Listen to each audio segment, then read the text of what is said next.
என்னம்மா, ஏதாவது நல்ல செய்தி இருக்கா? இருக்கு. குடும்பத்தை பிரிச்சுட்டேன்.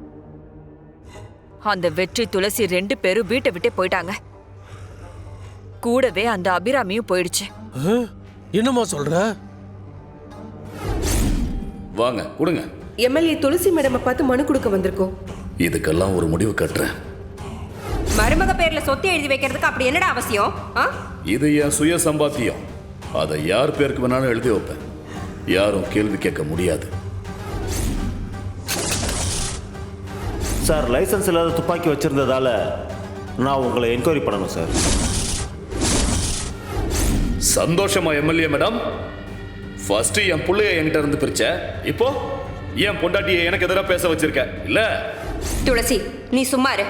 இவரு தோத்து போன விரக்தியில பேசிட்டு இருக்காரு. அபிராமி, மாமா, ஈஸ்வரமூர்த்தியோட புள்ளங்கிற அடையாளத்தை தவிர உனக்கு வேற என்ன அடையாளம் இருக்கு?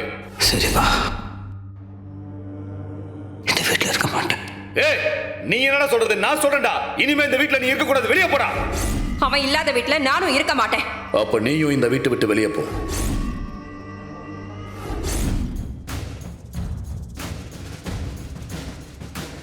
சூப்பர் மீனா, இப்பதான் நாம ஒரு பெரிய சக்சஸ் தொட்டு இருக்கோம். இது விடக்கூடாது. அப்படியே கொஞ்சம் கொஞ்சமா அந்த குடும்பத்தை அழிச்சு நீ அதிகாரத்துக்கு வந்துரு. அதுக்கு தான் நான் ட்ரை பண்ணிட்டு இருக்கேன் அங்கிள். ஆனா ஒரே ஒரு கெட்ட செய்தியும் இருக்கு. என்ன மீனா? அந்த துளசி கர்ப்பமா இருக்கா. அந்த துளசி கர்ப்பமா இருக்கா. மீனா, என் பையனுக்கு என்ன நடந்துச்சுன்னு உனக்கு தெரியும்ல. இன்னொரு பையன் எப்படி இருக்கான்னு உனக்கு தெரியும்ல. எதுக்காக நாம இத்தனை வருஷமா அந்த குடும்பத்தை பழிவாங்க துடிக்கிறோங்கிறத நீ மறக்கலல்ல. நாம பட்ட கஷ்டத்துக்கெல்லாம் ஒரே பதில் அந்த குடும்பம் அழியிறது மட்டும்தான். அந்த குடும்பத்துக்கு வாரிசு இல்லாம இருக்கிறது அது ரொம்ப முக்கியம். நாம தோத்துறவே கூடாது. நமக்கு நடந்த அராஜகத்தை எல்லாம் நாம மறக்க கூடாது மீனா. மறக்க மாட்டேன், மறக்கவே மாட்டேன். என் மனசுல அதெல்லாம் நெருப்பா எரிஞ்சிட்டு இருக்கு. அந்த நெருப்பு அவ்வளவு சீக்கிரமா அணையாது. நீங்க தைரியமா இருங்க. அவ எப்படி குழந்தைய பெத்து எடுக்கிறான்னு நானும் பாக்குறேன். நான் வரேன். சரி.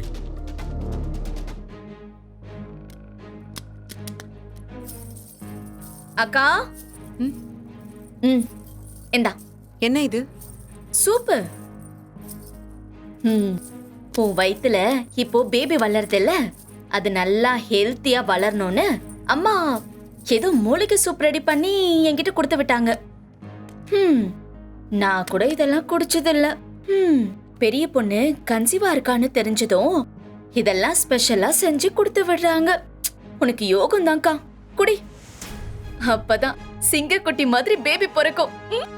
என்ன நக்கலா? அடிச்சனா பாரு, எல்லாம் உன்னாலதான். நான் என்ன பண்ண? என்ன பண்ணியா?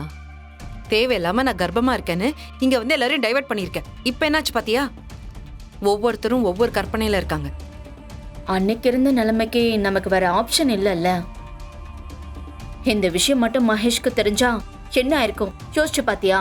அதை யோசிச்சுதான் நான் ஹாஸ்பிட்டல்ல சும்மா இருந்தேன். ஆனா அஞ்சலி, வெற்றியும் என் மாமியாரும் பாவம் அஞ்சலி.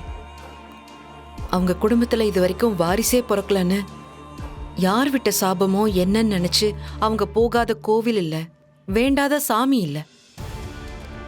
இப்பதான் சாமி கண்ணை திறந்து பார்த்திருக்கேன்னு என் அத்தையும் வெற்றியும் அவ்வளவு சந்தோஷமா இருக்காங்க.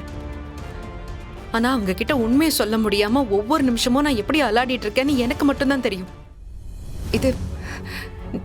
இதெல்லாம் எங்க போய் முடிய போகுதுன்னே தெரியல. சரி சரி, சூப்பர் குடி. பாரு, நீ வாங்க போற புள்ளத்தாச்சு பொண்ணு, நீயே குடி. எவ்வளவு அக்ரிமெண்ட், எவ்வளவு லாபம். இப்ப நான் கேட்ட உடனே எவ்வளவு பணம் வேணும்னாலும் கிடைக்கும்க்கா. அந்த பணத்தை வச்சு நம்ம ஃபேமிலியோட கடன் எல்லாம் தீக்கலான்னு இருக்கேன். நம்ம அப்பா கண்ட கனவை நினைவாக்குவேன். இப்படி ஏகப்பட்ட பிளான் இருக்கு. அதுக்கு இந்த ஆட்டோவுக்கு பணம் கொடுக்கறதுக்கு எனக்கு பெரிய பிரச்சனை எல்லாம் எதுவுமே இல்லை. உனக்கு எவ்வளவு வேணும்னு கேளு, நான் மொத்தமா தரேன். ம்? நீ நகையெல்லாம் வைக்க வேண்டாம். தேங்க்யூ. ஆனா அஞ்சலி, அது உன் பணம், உனக்கு தேவைப்படும். அதாவது இப்போ உன் வயித்துல வளர்றதே உன் குழந்தை, அதோட எதிர்காலத்துக்கு ரொம்பவே தேவைப்படும். அதனால அந்த பணத்தை நீயே வச்சுக்க, சரியா? நான் இதுல வர பணத்தை வச்சு வெற்றிக்கு ஒரு ஆட்டோ வாங்கி கொடுத்துட்றேன். என்னக்கா உன் பணம் என் பணம்னு பிரிச்சு பேசுற? நான் என்ன அப்படியே நினைக்கிறேன்? ஏன் அப்படிலாம் பேசுற அஞ்சலி? அப்படிலாம் ஒன்றும் கிடையாது. அதாவது ஒரு பொண்டாட்டியா தான் புருஷனுக்கு நான் இதை செய்யறதுக்கு ஆசைப்படுறேன், அவ்வளவுதான். இது எல்லா பொண்டாட்டிங்களும் ஆசைப்படுறது தானே, இதுல ஒன்றும் தப்பு இல்லையே. ஹஸ்பண்டுக்கு சர்ப்ரைஸ் பண்ணணும்னு நினைக்கிறேன். ஃபீலிங்ஸ் எல்லாம் எனக்கு புரியுது. மாமாவும் இப்ப ரொம்ப மாறிட்டாருக்கா. அவர் மாறினதுக்கு காரணமே என் வயித்துல குழந்தை வளருதுன்னு நினைக்கிறதால தான். ஆனா அவர்கிட்ட உண்மையை சொல்லாம இருக்கிறது என்னால முடியல அஞ்சலி. அக்கா அக்கா அக்கா போதும். இனிமே இந்த மாதிரி எல்லாம் ஃபீல் பண்ணிட்டு ரிவர்ஸ்ல போகாத. வேணும்னா என்கிட்ட இன்னொரு ஐடியா இருக்கு. சொல்லு. வேணும்னா மாமா கிட்ட சின்ன பொய்ய 2 பேரும் சேர்ந்து உண்மையா மாத்திருங்களேன். எப்படி நல்லா இருக்கா? வச்சு அடிக்கிறதுனே எனக்கு தெரியல. ஓடாத, நில்லு நில்லு. புது ஆட்டோ செம்மையா இருக்குதுங்க, எப்படிங்க? அது வந்து வெற்றி, மாமா சொன்ன மாதிரி நீங்க என்ன கட்டிக்கிட்டதுக்கு பிறகுதானே கஷ்டத்தை அனுபவிக்கிறீங்க. அவர் சொல்ற மாதிரி நீங்க எம்எல்ஏ பொண்ணையோ இல்ல மினிஸ்டர் பொண்ணையோ கல்யாணம் பண்ணிருந்தீங்கன்னா இப்படி எல்லாம் கஷ்டப்பட வேண்டிய அவசியம் இருக்காதுல்ல. ஏங்க என்னங்க பேசிட்டு இருக்கீங்க? ஏங்க நம்ம தலைவர் திரும்ப சொல்லியிருக்காரு, நீ விரும்புகிற பொண்ணோட ஒன்றை விரும்புகிற பொண்ணை கல்யாணம் பண்ண தான் சந்தோஷம்னு. ஆனால் என் வாழ்க்கையில் ஆண்டவன் ஒரு படி மேலே போய் நான் விரும்புகிற பெண்ணும் என்ன விரும்புகிற அதே பொண்ணு கூட வாழ்ந்துட்டு இருக்கிறேன். எம்எல்ஏ பொண்ணு இல்லை மந்திரி பொண்ணு கூட வாழ்ந்தா நான் கூஜா தூக்கினே இருக்கணும். அதெல்லாம் ஒரு வாழ்க்கையாங்க? பணத்தை வச்சுங்க என்ன பண்ண முடியும்? அன்பு இருக்கணும், பாசம் இருக்கணும்.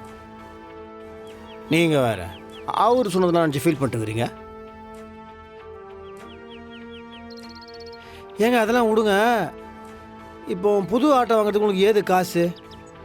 அதெல்லாம் எதுக்கு கேக்குறீங்க? இந்த ஆட்டோ நல்லா இருக்கா? இனிமே நீங்க இந்த ஆட்டோ ஓட்டணும், அதான். அதெல்லாம் இருக்கட்டுங்க, ஆட்டோ வாங்குறதுக்கு உங்களுக்கு பணம் எப்படி வந்துச்சு?